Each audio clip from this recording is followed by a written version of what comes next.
Hello everyone, it's Zephrina, and I have been getting a lot of requests since Doom came out to do a tutorial on how to awaken a dream horse, specifically Doom.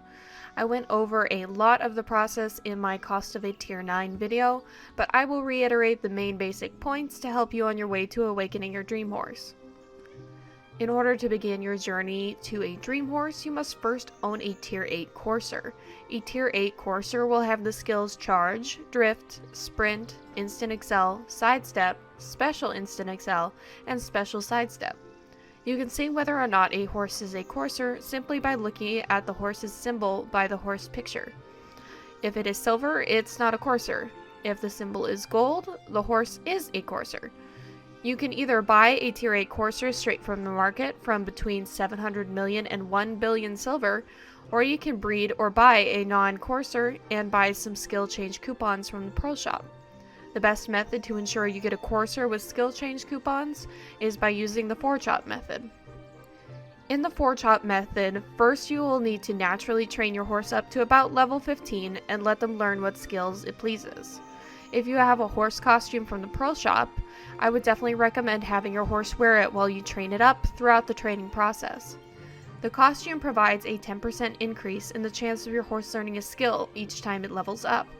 This 10% could be the one thing that stands between you and an easy courser. Do not hitch your horse that you want to become a courser to a wagon. Horses attached to a wagon will lose the 10% skill learning costume bonus, and many people from the horse community have noticed wagon horses do not learn nearly as many skills. So you will want to solo loop your horse through town with a costume to maximize your horse's skill learning ability. The name of the game is to get as many skills as you can as fast as you can. Always rejoice when your horse learns a skill, even if it's a bad one. After your horse makes it to level 15 or even up to level 20, it will be time to start the forechop method. I'm going to link a more in-depth video about the forechop method below, but I will cover the basic principles here. When you have reached the level that you want to begin skill changing, stable your horse at any stable. On the right hand side, find the skills your horse has, scroll down to the skills your horse doesn't have, and click Desire beside the skill you want or need. I would recommend choosing Special Sidestep and begin fail stacking on that one as early as possible. Every time a skill swap fails to go to the one you want, you will build a fail stack on that skill. Do not change what skill you want to roll to, or you will lose your stacks. So you will want to select Desire for the skill you want, then scroll up and select Change besides Forechop. Forechop will then change to a new skill, hopefully to the ones that you need. Forechop is chosen because it is the easiest skill for your horse to learn, so when you resume training, there is a high likelihood your horse will relearn forechop, and you can roll it off to something better again. You can do the same with hind kick, but be careful when rolling off hind kick when you don't have forechop, because you might roll hind kick into forechop and you will have wasted your skill change coupon.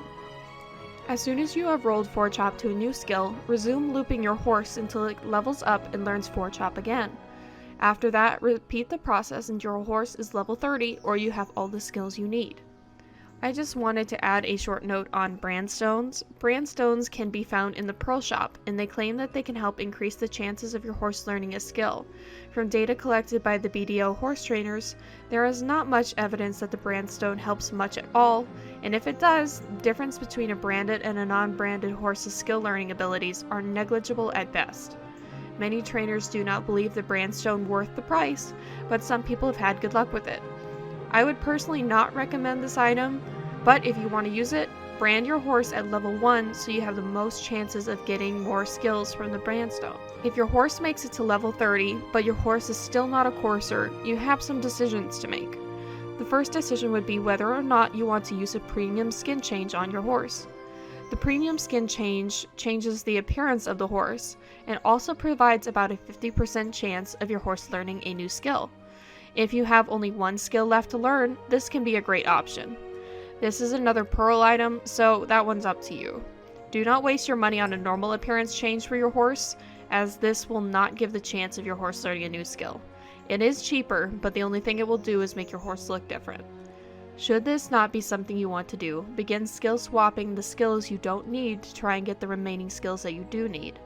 Most horse riders hate the skill Caution, so that might be a good roll option, or perhaps the S version of hind kick or forechop. If you will not be using your horse for node wars or any kind of battling, the skills will likely not be of any use anyway. Continue swapping until you have all the required skills and your horse's emblem turns to gold, indicating it is now a courser. When your horse is a courser, you can take your horse either to Grana or Stonetail Horse Ranch, which is north of Tariff. Both these locations provide courser training for you to attempt your awakenings.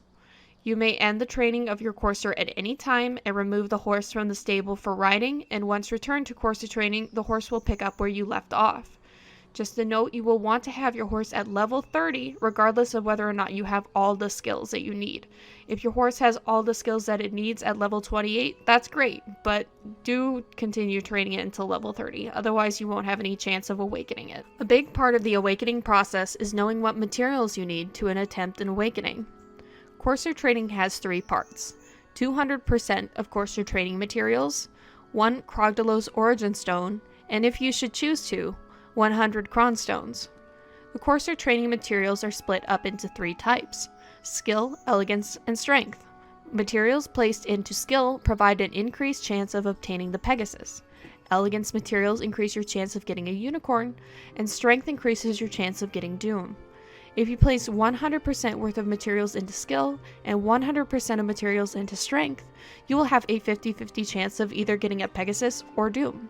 One thing that you need to remember is that in training of any of the 3 types above 100% will decrease the effectiveness of materials by half. So if you fill strength to 100% and you try to add more materials, it will take 2 materials to increase the strength training by 1% instead of just 1. So if you wanted 200% training in strength to guarantee doom, that will cost 300 mats for that attempt instead of just 200 if you split up the materials among the training types.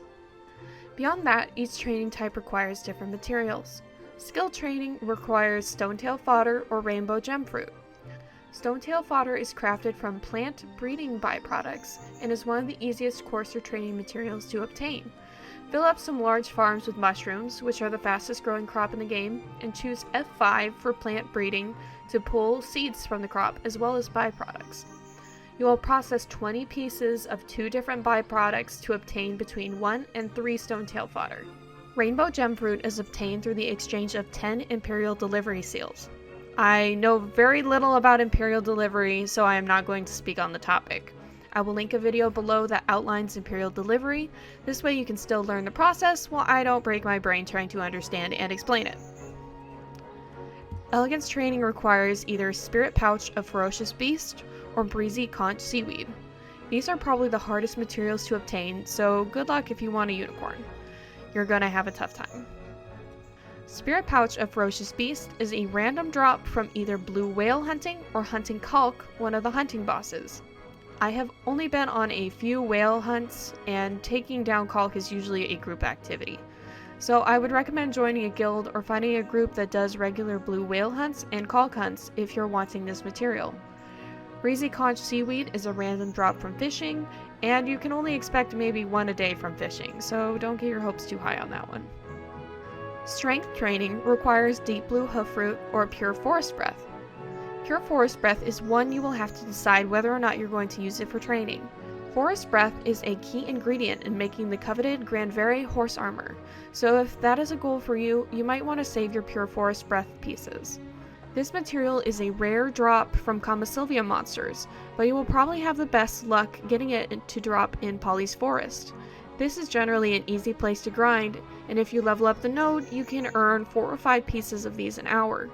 This item can also be obtained by using simple alchemy to melt together 10 pieces of 2 kinds of spirit stone fragments, which are also dropped from Commosylvia mobs. Deep Blue Hoofroot is a rare drop from any kind of gathering, but I wouldn't put too much stock in obtaining it this way. Your best way to get Deep Blue Hoofroot is by doing Kama dailies and getting peridot leaves. You can turn 7 of these leaves in for 1 Deep Blue Hoofroot. I will link another video in the description below about the Kama dailies that you can get peridot leaves from. I'm again not very good at doing the Kama dailies, and I tend to just stick to the few I know. Stonetail Horse Ranch also provides a daily quest to capture a horse, which will provide you with either a rainbow gem fruit, a breezy conch seaweed, or a deep blue hoofroot. What you get is up to you to decide, but this quest does have a training level requirement. I do know it used to be Professional 1, but I don't know what it is now. I believe they've adjusted things, so don't trust me on that one. Finally, you will need a Krogdalos Origin Stone. One of the simplest ways to get one is just from buying it from the marketplace, but sometimes the market for them dries up and their price goes crazy. Buying them off the market is probably the easiest way to obtain them, but you can also collect them and make them yourself. This item is dropped by Giffins, so it's not an easy grind to obtain these items, and not a good idea if you are alone. I recommend having at least try and tet gear before attempting Giffins, and other than that I would still go with a group so you can grind the area efficiently. Otherwise, you can make this item through simple alchemy by melting together 25 swaying wind shards and 25 rumbling earth shards. Swaying wind shards are best obtained through Imperial training seals, meaning that you take a level 15 horse and choose Imperial delivery in the stable options, which will give you half the sale price but also provide you with seals equal to the horse's tier. So if you were to deliver a tier 6 horse, you would obtain 6 seals. Rumbling earth shards are best obtained through horse racing, which isn't bad. Horse racing is held every hour on the second channel of each server type. Racing is rather dead right now, and has been for a while, so you can often get into a race with a horse that isn't trained up for racing and still win, since you will probably be racing alone. If there are other people in the race, it is common that they will wait for you if you tell them that you're on a slow horse, so you at least get some seals at the end of the race, even if you don't win. Then you will need 100 Cron stones. I would recommend them despite the increase in price on them. I would check Night Vendor as much as you can, and use alts to get more chances at the Night Vendor, so you can buy Cronstone bundles for well below what the blacksmith will sell them to you for. Using Cronstones will protect half of your materials in the likely case that you fail, which will leave you with half your mats instead of none for your next attempt. Some people pop their dream horses on their first attempt, and some people do not pop their dream horses until like 80 or 90 attempts. Most dream horses pop in the 20 to 30 attempts area, but do not hold yourself to that number. That is just an estimate for a lot of people I have seen who have awakened their dream. There will also be events that provide an easier chance of obtaining the awakening materials, or even let you get materials that provide 2% in training instead of just 1%, which would cut your need for materials in half for your next attempt. Be diligent during these events so you can get as many materials as you can before it's over. Then you will want to attempt your awakening. Place all materials on your horse, have a Krog's Origin Stone in your inventory, and place used Cron stones. Now attempt your awakening and hope for the best. Remember, there is only about a 1% chance of your dream horse awakening, so don't get too discouraged. Good things come with time. Collect more materials and try again. Finally, I also wanted to touch on the common belief that you shouldn't try to awaken your dream unless you are soft cap or have a lot of money.